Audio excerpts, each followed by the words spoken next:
Hey, how's it going, everybody? Welcome back to the hit show Chapters. It's the show where we bring on some of our favorite comedians here in Portland, Oregon, and we ask them about their first year in comedy. We are filming at Covert Cafe. We got Joe behind the mics, or the cameras. We got Cody at the bar. And let's get it rolling. I'm Vaughn Robinson. I'm Isaiah Steele. Our guests today are... Aunt Jamey. Hell yeah. I am Christ. That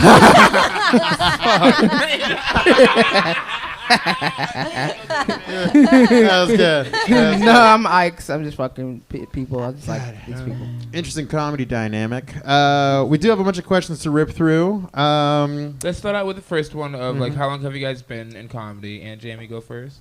Year and a half. Year and a half. Ike's. Wow. All my life.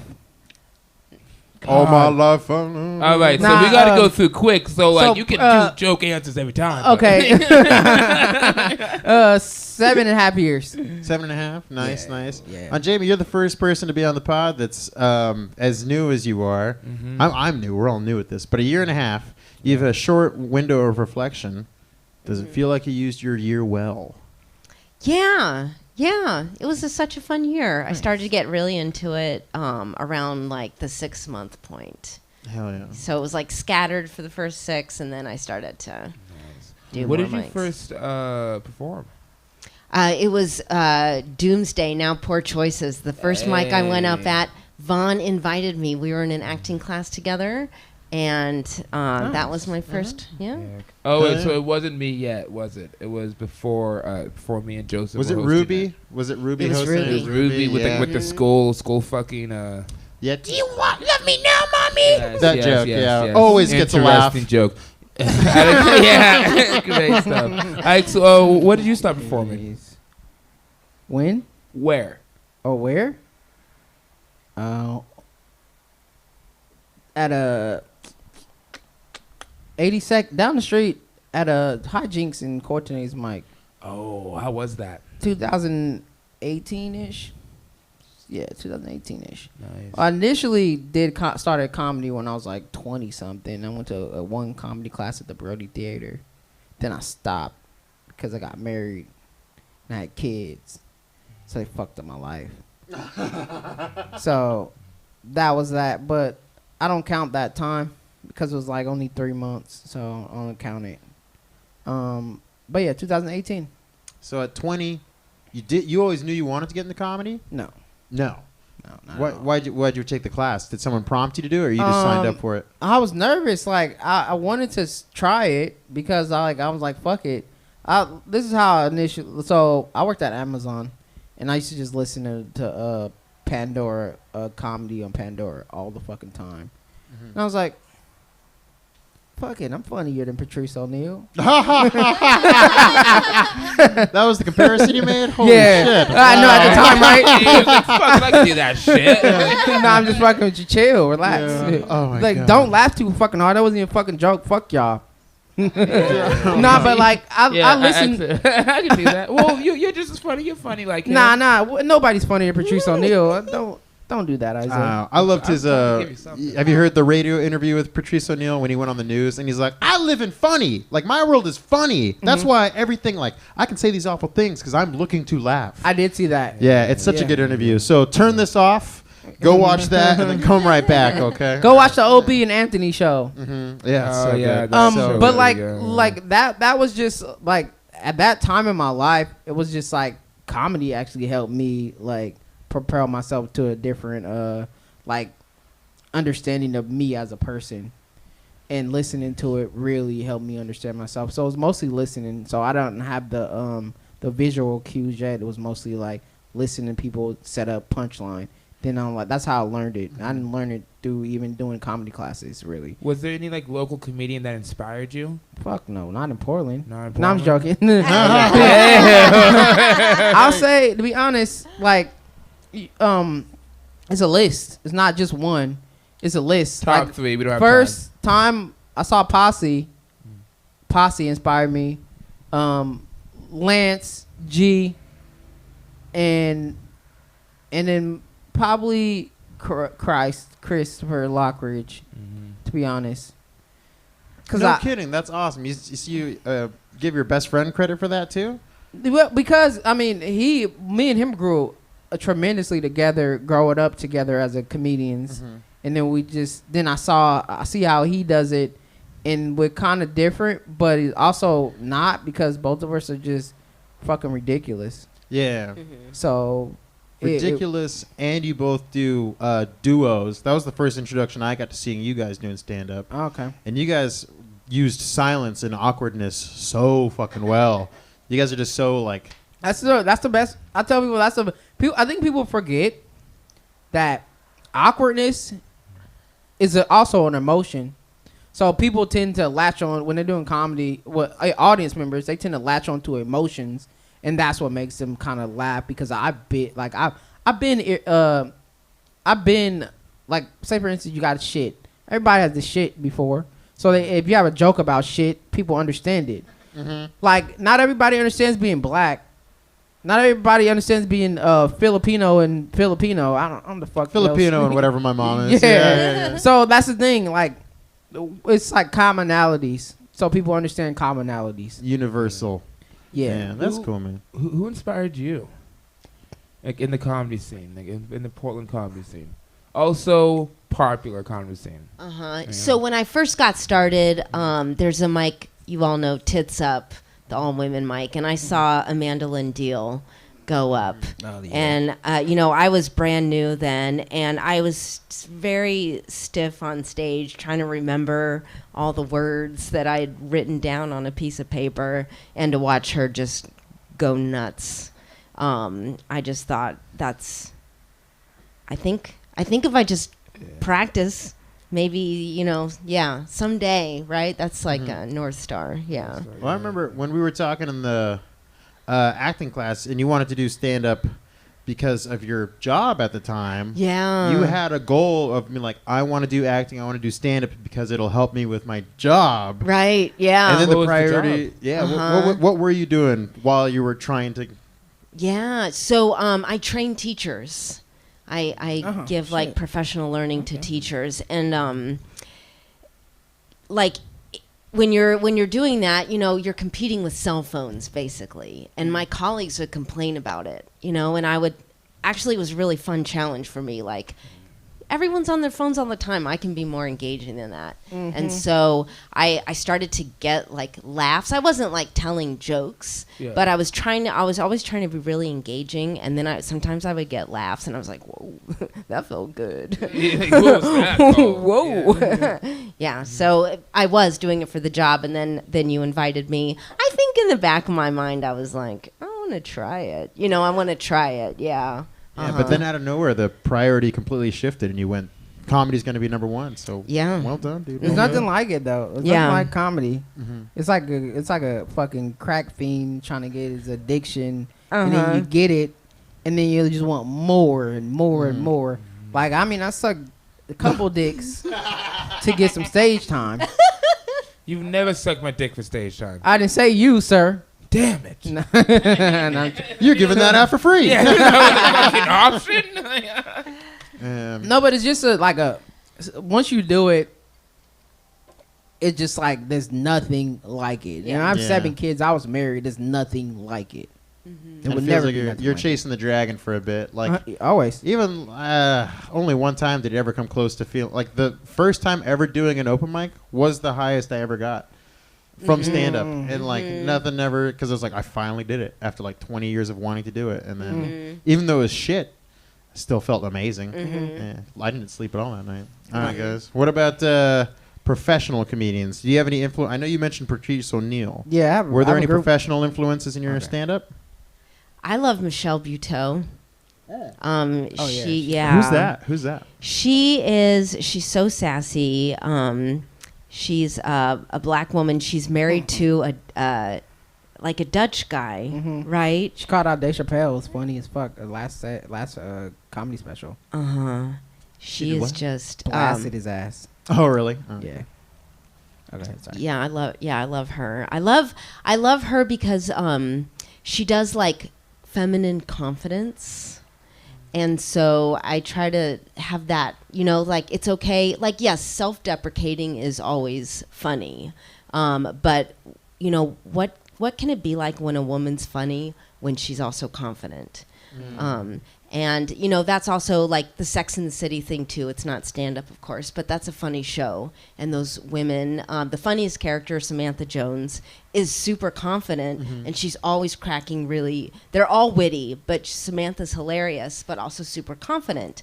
And so, like, you know, that is just really interesting to me, what that can look like. That's cool. So you wanted to style your own comedy after that? Because your angle on a lot of jokes is like... you're not putting down people, but you're almost with your stand-up, you're like just advocating for yourself a lot of the time. You're just like, guys, I'm super fucking cool.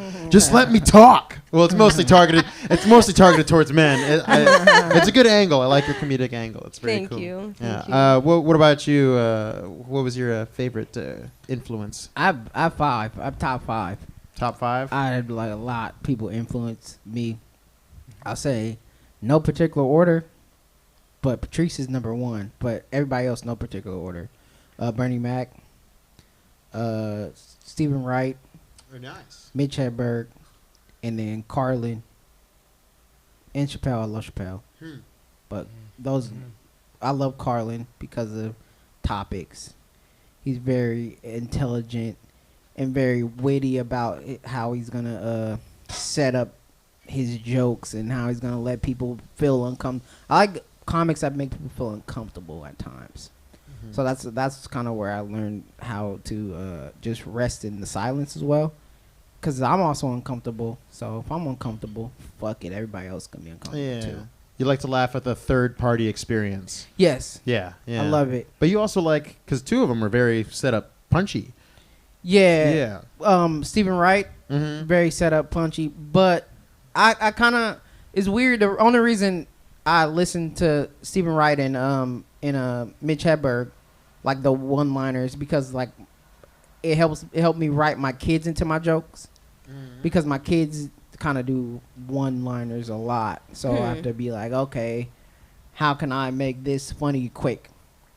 Do you have banked one-liners from your kids, like stuff they've said in your head? A lot. Hit us with one if you can. While your steak bites are right most there. of it is my kids roasting me, to be honest. And then, like Father's Day, like this past Father's Day, it was cool, it was fun. And my kid, it does smell fucking good as shit, Cody. I'm distracted as fuck. I'm the hell distracted. He's got food waiting in the wings. So my son, so I'm just gonna go to one I know off the top of my head. My son asked me, he was like, I talked to my son. I asked him, I was like, what do you want to be when you grow up? He's like, well, Dad, I want to be a police officer when I grow up. And I was like, fuck, okay. Why? He's like, well, because I want to rob banks and I want to eat donuts. So, yeah. That's pretty good. That's pretty cool. And your son's 22 years old when you said that? No, he's 8 now. All right. Okay, so this kind of segues good into the next question is, so since your influences were set up punchline, but also you like the uncomfortable and the thoughtful, like and storytelling, stuff, and storytelling. Since you've been doing it for so long, has your writing process changed? Like, were you a set up punchline guy and then you went into awkwardness, or were you always kind of like, how was your writing changed as a stand-up? I'd say my writing didn't necessarily change because I've always, like, from 22 till now, like, I'd never stopped writing. Like, even when I stopped comedy for, like, 7 years or 8 years. No, 10 years. I was still writing. So my writing's still pretty much the same. Like, but the process is different. Yeah, that's what we mean. How was the process changed? But so the process changes, but just more prepared, like more like confident too. Like understand, okay, I wrote this joke in here to make people laugh. So just go with it and don't like the confidence part. Write jokes to make people laugh. Yeah, like you could write a joke where it's like, I know this is funny, but in your first year when you try to tell it, you can't tell it confidently. It takes forever. Like I couldn't do voices on stage for like 2 years. Facts. And now I can do them, but like even then I'm like, this shit still sucks. You just started last year. Yeah, just started. It took me a long time to confidently do a voice. But I honestly like my my older material than my material now. Why? I like seeing myself on stage as younger me as a comic versus me now. Because now it's more like it's a job. Then I was having fun. Like, I was like, oh, this is fun. Like, I don't give a fuck. But now it's like, I need to care about the crowd. Now you're a pro athlete and you have to exercise and do all that shit. I get paid to do this now. And I can't just be like, suck my dick. I got a big ass dick. Like, I can. You still can. I can, but Here's $50. Good. That was a good set. Hot What stuff, about you, Ikes. Jamey? I know you've only been in it for like a year and a half now, but do you think your writing process has changed? You think it's evolving right now? I think I want it to evolve. Like, I want to start changing my process. I want to start like sitting down and writing jokes. What I've done so far is I'll tell a story and it'll be 5 minutes, right? And I think all 5 minutes, the whole thing's funny. But I notice like there are actually only 2 punches in there. And so right now I've just had this like process. I didn't plan it, but I just kind of whittle it down and I find the punchlines. So I feel more like I'm kind of digging. But my next step, I kind of want to change my process and actually sit down and think about setup, punchline.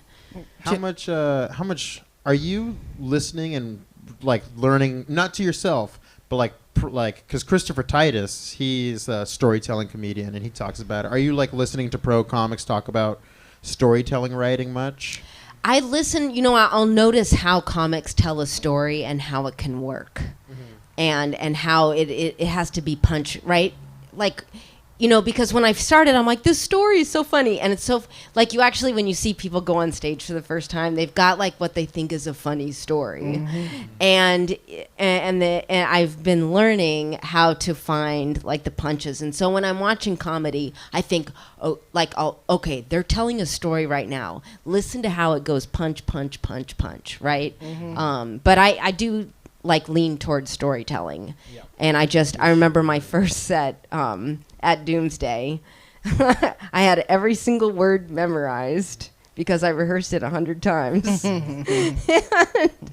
And when I was finished, our friend John went up after me and he said, "Thank you for the TED Talk." Yeah. So that's been kind of like, I used to do a lot of TED Talks, inspirational stories. Here's what I'll say about watching though, because storytelling to me is like such a difficult thing with stand-up. I really don't like when somebody is a storyteller and the part where they're trying to get a laugh is this going like, ha, you'll never guess what's coming next. Ha! I hate the fake laughter when it comes to storytelling comedians, and you don't do that. I really appreciate that you're just doing the writing and not trying to trick the audience. Isn't this funny? Like, you do a good job of it, Jamey. So props. Thank you. Next question. Next question. Did you guys tell your family that you were gonna do comedy when you first started? Like, obviously, you didn't invite your family to Doomsday. Who would? But My first mic. Yeah, my first one. When I got my first show.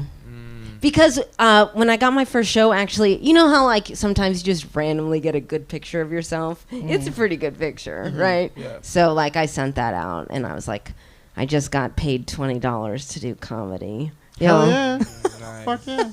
Who was your first show? It was at Bangers. It doesn't exist anymore. Bjorn and Eliza. Oh, yeah, I know that one. Yeah. You had Bjorn at your first show? Not the the singer. That's Bjork. Oh, I was thinking Bjork. Oh, my bad. Hey, why, my bad. Other weird white chick, yeah. Do you bring family around, or did your family react to your stand-up at all? Yeah, so when I started, like, I have this stupid joke. It's about, like, I told my dad I was going to do stand-up comedy. And he's like, you're not funny. He's like, you know who funny? Steve Harvey. Steve Harvey's funny. God. And you don't got no Steve Harvey suit. Where's your suit? So that was like actually my first set that I wrote to perform in front of people. And I worked like this is when I was in comedy class. I worked like a week on that set, and I fucking hated it. And I still have the video at home somewhere, but I fucking hated that fucking video. So I did tell my parents about it, And that's what my dad said. No, I don't talk to my dad about stand-up anymore because of that. He was like, "You need an iPad up there." I'm like, "No, Dad, I don't." No. Jeez, Louise's pop. What was your biggest setback, Ike's, in your first year? Having kids. Just having kids? Having kids. But be honest, distractions. Hey, I know, brother. No, you don't. No, I you don't know. I don't have kids. You don't got I kids. don't have kids. He's got a couple he doesn't know. I just imagine that it would suck. Just for timing and everything, just Yeah. scheduling things out. I gotta schedule my kids' appointments, whatever the fuck they do. I don't know what kids do, but Yeah, and sounds and like life, busy work. be honest, life is the biggest setback in comedy because Yeah, shit happens. no It kidding. spirals down, Yeah. and then you're just like, damn, Yeah. am I been fucking, like, in a bombing? Am I been fucking funny? Like, what the fuck? Oh, what the for fuck is sure. going on? You only have a little bit of time left in the week and to go do your set, and it's not good. Fuck, kill myself, dude. That sucks. Can I ask you guys a question? Yeah. Though, real quick. So the process of like doing open mic comedy and doing the same material for like fucking weeks and weeks or months at a time just to hone it. How frustrating is that to you guys? Because that's hella frustrating to me, and I hate doing it. To be honest. Yeah, I hate doing it, so that's why I change it. Like, so, like, for, like, every, like, 2 to, like, 3 weeks, I'll, like, try to change my material. Mm-hmm. Even, like, if it's, like, going back to old jokes, I'll always, like, try to just refresh what I'm going to say on stage, because it will get stale. And then when it gets stale, you can see on my face, and, like, when I do it, it's just, like, a throwaway thing. It's It's just like, frustrating. oh, here's one, just a throw fuck. I don't care about it. Yeah, and You know? also when you stop, I noticed this, like when you stop caring about it and stop be like, when you stop thinking it's funny, I can tell that the audience is like, what the Oh, yeah. You can kind of tell Yeah. because you're not selling it anymore as you used to sell it. That's why when I first do a joke, I sell that shit, and then every other time I do it, it's like I don't want to fucking be a fucking show monkey. I don't want to be that. Not like being racist or anything. But No, that's what that shit's called. I didn't know, and you know what? It's gonna be those ways. I won't even be able to cut this out because I don't have the time. But Coon, I didn't know Coon was a black man performing for white people. I didn't know that. I didn't know that shit either, but that's what that shit means. Shit, damn, I'm gonna That's stay out of what this Coon conversation. Jamie, you like ice cream? That's good. I didn't know that shit, but yeah. Yeah. But I get what they're saying. So like sometimes I also like, because when I write a new joke, I'll perform it for like 2 weeks solid. Like every open mic, I'll say the Yeah. same shit. Whether like I'll go to an open mic for like 5 times that day, I'll say that same joke, and it will get tiring. So I'll have to like throw it away for a little bit, and then have it come back later on for me to like have it fresh. Because I mean, we're not robots, and that's the thing about it. When we go up there and do it, it's like when you get in that cycle, it's almost insanity, right? But it's like there's for me, I have to do it I don't like to do a fucking same set. I don't. Yeah. Unless it's on the fucking show. We do Then- have an advice to young comics question. I'm gonna do mine real quick, but it's along this. It's if you're somebody when you're starting off with comedy, because my struggle for the first year was like I hate repeating jokes. Once you start going to several different mics a week, that's when it feels okay to repeat the jokes. But if you're hitting just this mic this week and repeating the same mic, that's when you're gonna hate yourself. So you have to hit the 10 mics. That way you can repeat the material and not hate your own material and yourself. But do you add to it though? I That's the see- thing. Yeah, you can just get the reps in. You'll Yeah. be able to add to the. But you also got to the hit joke multiple if you're different working mics so on you it. feel like you're if not. you're not though, and you just don't have the time to, then I definitely get like hating that same material. I mean, either way, you're gonna hate this. I mean, saying it multiple times, you might hate it either way. Because like, Yeah. I hate half my joke the same multiple times just because I say it multiple times. I'm like, But yeah, they work- I they get work. the. I know. It's like, but I Yeah. get the joke. You tell a joke. I know that Yeah. face. Yeah. I've seen you do Yeah. that face. I'm like, oh, he's not into it. It's exactly what David Tell does. Right. When he gets a joke, he goes, ah, ah. I hate when people Yeah. laugh at it. I hate when it gets laughs because I'm like, this fucking joke sucks to me now. Yes. Yeah, like the Steve Harvey joke. I wish you guys would have fucking booed me. Like I hate that you guys fucking laughed at this Is shit. it bad? I knew you were going to the Suits when you brought up Steve Harvey. All right, Jamie, how about What- you? what- Well, oh, wait. because we didn't do your first no. year. Oh yeah, my Well, bad. in your first year, what was the most struggling thing for you? Do you recall? I don't know. I kind of had a reverse struggle because the first 6 months I was like, I felt like I should focus on my job. And there was this tension. And then at the 6-month point, I lost my job. And like a good Portlander, I doubled down on my hobby, and I just started hitting the mics. So it was almost like it was the opposite of a setback, but it was a huge setback. Right. It hurt so bad, you know. Yeah. But I would show up at open mics like so stressed out about like, you know, getting emails from creditors, and you know, I'm just like, you know what? I'm laughing, and so you stayed out there with it. Yeah, for sure. That you were like, so like, I went through like a bunch of like homeless stuff. I went through a bunch of stuff, and I stayed out there with it. But you were definitely out there with it with me. So it felt good. Felt good. It's cool. Mm-hmm. Yeah. So Having good. comedy through struggle. It felt know? good. Yeah. Well, yeah. No, it feels nice seeing that same person out of the same. Like once you go to a bunch of mics, you gotta have at least like one person to go like with you to a bunch of mics. Did Whether you hear like, that? you don't even talk about it. He said it it's felt just good that to you see lost your someone job. Every and time you saw struggling. Jamey, you both went. Yeah, we did a Felt nod. good. We did a It was a cold one last night, huh?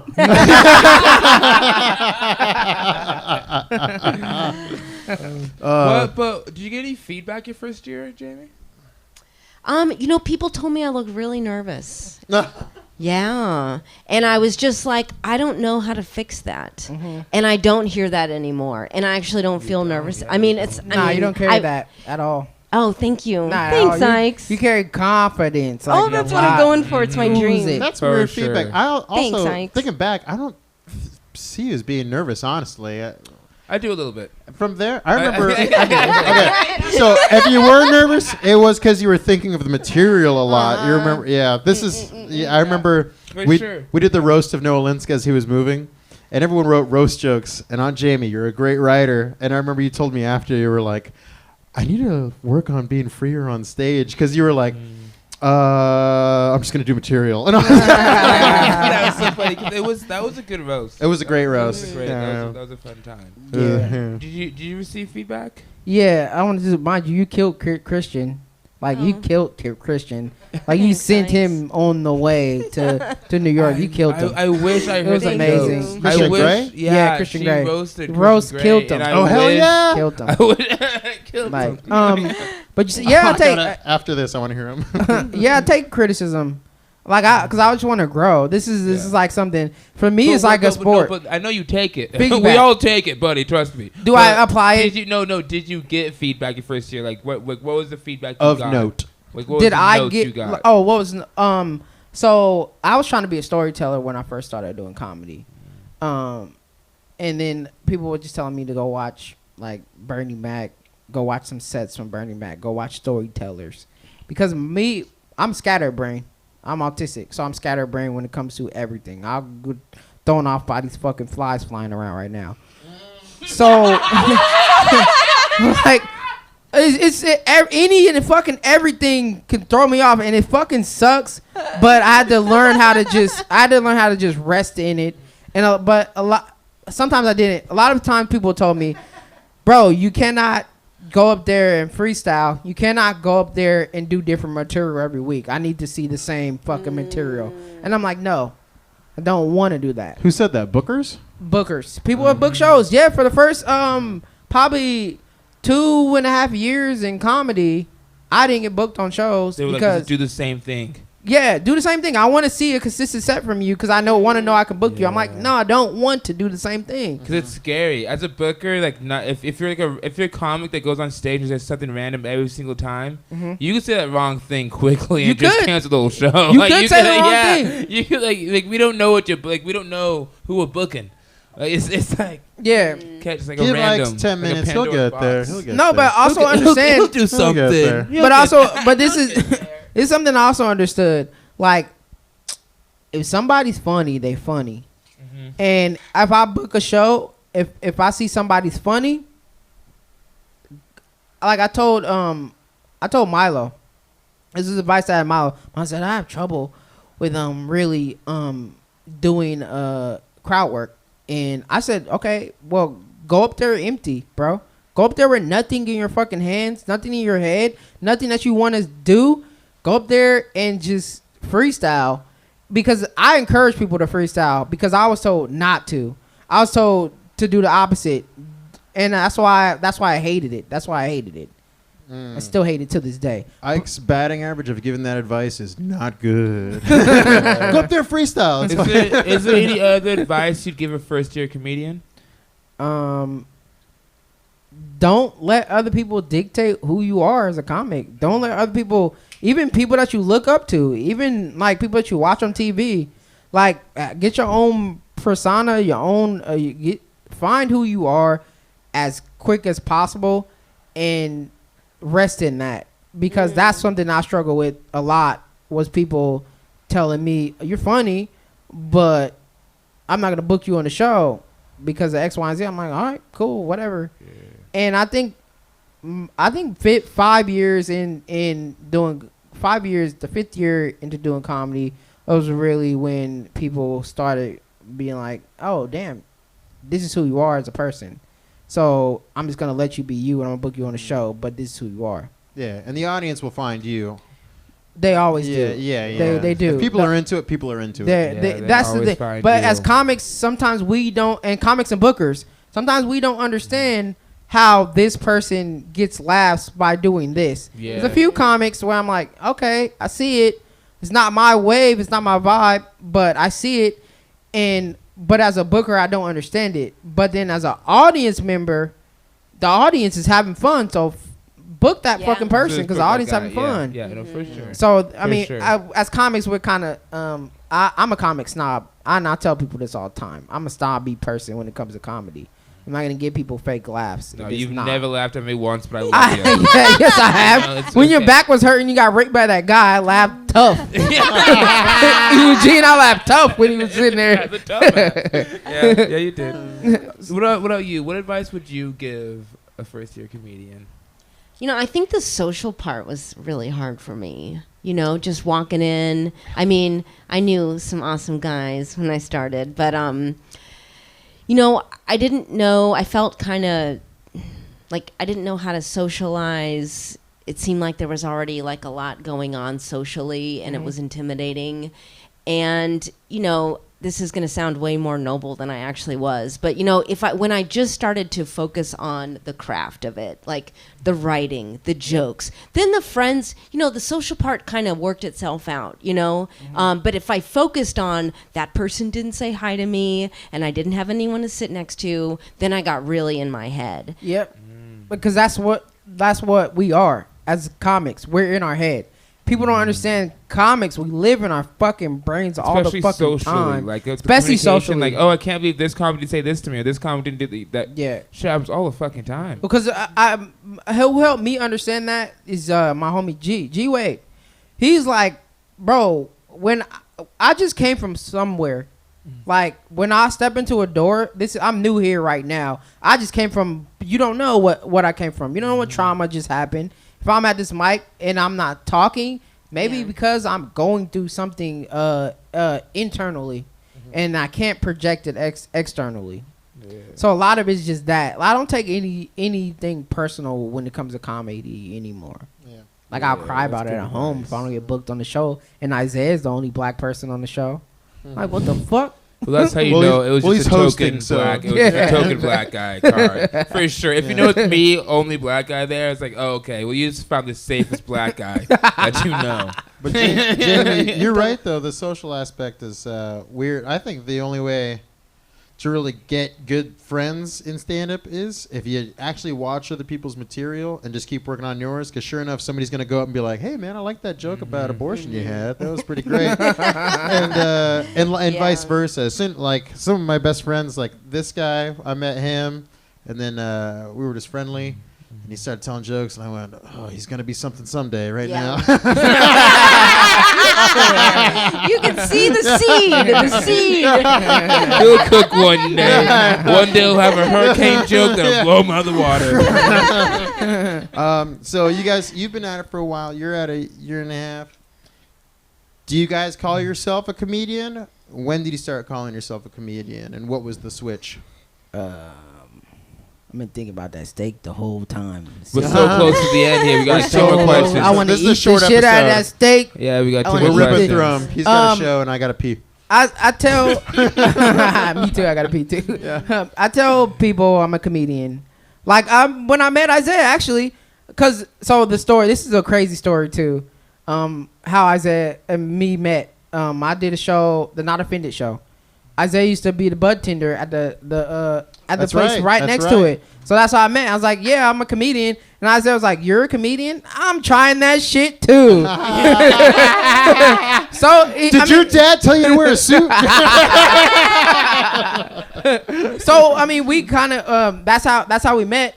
And Isaiah was cool, so I was like, you should try it, bro. Go try it. And I think Steven gave him. He did the open mic. Yep, he killed it the open mic, and then he gave him. Then he got a spot.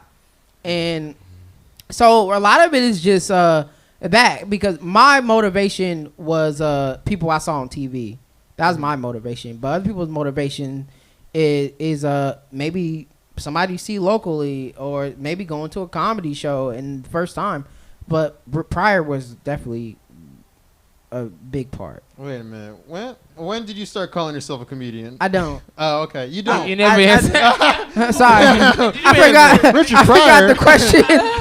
Wait, I told you, I get distracted. You don't call yourself a comedian. Why not? I don't like promoting. I don't know how to promote myself. Mm-hmm. I just tell people, like, I talk to people and I try to have conversations with people on stage. Yeah. Like a comedian, I don't know if I'm that yet. It's not identity crisis, but it's just like I kind of want to be more of an entertainer. That's what I'm working on. No, but that's I think a lot of us think that way, but that's like a part of the job. Because we have to start seeing us that way and market ourselves that way. But it's just such a shitty aspect of it. Oh yeah, no. But You it's just want to sure. be an artist and hope people pay attention, but you gotta do it. But I it's would also love to be pretentious. Hendrix locked up in a fucking London, flat, just doing heroin, writing shit out. Doing heroin. Yeah, that's what he did. He just locked himself. He would board windows up. He was such a misanthrope. Yeah, He didn't want to go out at all. Guys, like, I got a great new joke. You guys feel it? Hey, Joe. But that's also the difference in between a comedy musician or comics and anybody that does entertainment at all. Yeah. We need an audience to know that what we're doing is gonna make people laugh. If what we're doing the right thing. A musician, no, they can just go in there. Man, this fucking chord is amazing. Like a porn star. My pussy's amazing. Well, porn star needs one other person. So what you're saying is, if I can do stand up higher on heroin, I'm better than Kurt Cobain and Jimi Hendrix combined. Yeah. Hell yeah. My That's all I opinion, wanted to hear.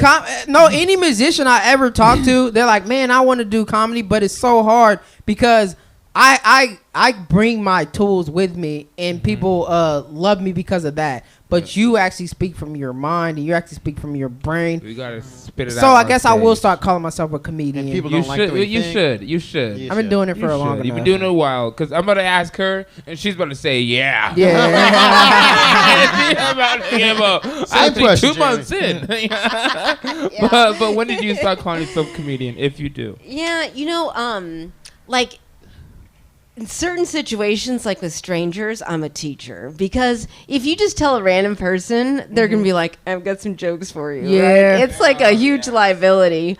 But, like I have my Instagram. My Instagram feels like my corner, of the world. And so that's kind of where I feel like I'm a comedian. Everything on my Instagram account is for comedy. But I feel like it's kind of like a conversation I have with myself because I'm new to comedy, but I'm an older person. I couldn't even tell. Nope. Yeah. Good save. Okay.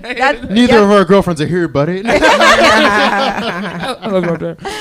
No, but I'm seasoned, so it's like it's kind of a private conversation after like kind of not losing, but kind of stepping away really from my career and that identity. It's like a conversation I have with myself because it's felt a little scary. Like, shouldn't I just be a good girl and keep doing the career thing, Mm-hmm. And so it's like, it's a conversation I have with myself, like when comedy's making me so happy. And I'm like, this makes me happy. That means that I'm a comedian because nothing makes me as happy as this does. Do you feel like a closet comedian? Is that what's happening? It sounds like you're out there on your career as a teacher, but deep inside you want to be a comedian. Exactly. Yeah. You just want to laugh. Uh-huh. You just want people to laugh at you.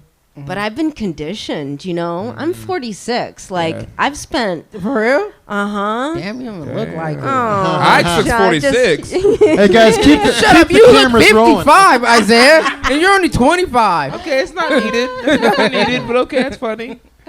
But no, like I've been conditioned. I've had a lot of bad. conditioning. All right, what were we saying, Jamie? No. Thank you. You said it's being conditioned? Yeah, I'm just a lot of conditioning in me. Like, this is the thing I'm supposed to do. You know, I was supposed to be at a very different kind of place in my life at my age. And so I've kind of had to, step away from that. And so it's like this weird middle ground. Like, I'm not really like an established comedian or anything, but this is the thing that makes me happy. So, yeah. That's cool. That's cool. It's cool. So honestly, let's just we have like two questions left. We might have to rapid fire them, but Is we'd it- love to have you guys rapid fire. actually Is it- back on because I feel this is great. We would love to have you on for a longer episode Okay. and a little bit if you wanna free form. dive This is deeper great. in this, Is the questions about the steak over there? The cold steak. honestly, We'll get some quicker. Hey, Well, it's Hey, supposed to if sit, they- supposed to rest Hey, anyways. if they were 15 about it, minutes. if they weren't about it, that would be a mistake. So anyway, all right. In 3 words, how would you describe your first year of comedy? 3? Just 3 words. Can I use like one word? Well, that's not the question. Whatever you want to. Whatever you want to. I'm in no rush. He is. This is like a You know what? Ponder more. Anxiousness. Really? That's it. Interesting. Because you That's seem so not that anymore. No, I mean because it's inside. It was inside me. But a lot of people say, "Man, you know what you're doing. I can't I can't wait to see you on Def Comedy Jam." I'm like, Def Comedy Jam. I don't feel like I'm a Def Comedy Jam comedian, but I would love. But this is that I'm done talking about it. What would you call your comedy special? Me, Yeah. black guy with glasses. In a suit. So you would name your first year Anxious, and you would name your comedy special Black God with Glasses. Yeah, because I don't because it's like a comedy special is not that important to me, to be honest. Yeah. It's important, it's a staple, but nah, even the autistic black guys, just something dumb, something just. Can I be real normal. with you? Right. My girlfriend was asking, like, because I was like, oh, we're doing it on Jamey and Ike's today. And she's like, which one's Ike's again? I was like, black dude with glasses. See, I said Alright. that's how white people recognize me. Black guy. Ah, black guy with glasses. Black guy with Glasses. All right, on Jamey, first year of comedy in 3 words. fun, scary IPA. Very cool. Very cool. Yes. All right, what would the name of your comedy special be? Finally happy. Fuck yeah. Oh. All right. Why didn't you good? Mine was good too. Yeah. Yeah. Oh shit. Oh my fucking goodness. All right. Ike's That's has to a good get one. to his steak bites. He's got to get to his show. We're going to do quick plugs. Ike's, what do you have to plug for the people? I got PFP coming up Oh, yeah. July 29th. I'm being San Antonio July 10th through 11th for a comedy festival. And Instagram?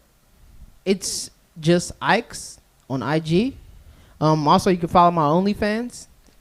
Goes by a big black penis. With glasses? Yeah, with glasses. With glasses. Yeah. All right. Jamie, plugs?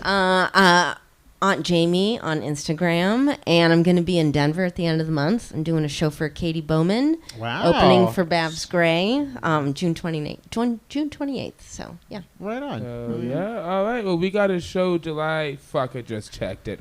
We got a show July 20th called Chapters. You know what the deal is. We've been on some veteran comics, have them do their first year material. It's going to be so fucking hilarious. Come out and see it. Instagram? Oh, Instagram's Chapters the show. Instagram PB_and_V. I'm a Filipino with glasses. You can catch me at open mics. Thanks for watching Chapters. Have a good night. Thank y'all. thank you. Thanks, guys. You guys were great. Thank you. I wish we did a Thank longer you. one with you guys. Yeah. It would've been so fun. That was so fun.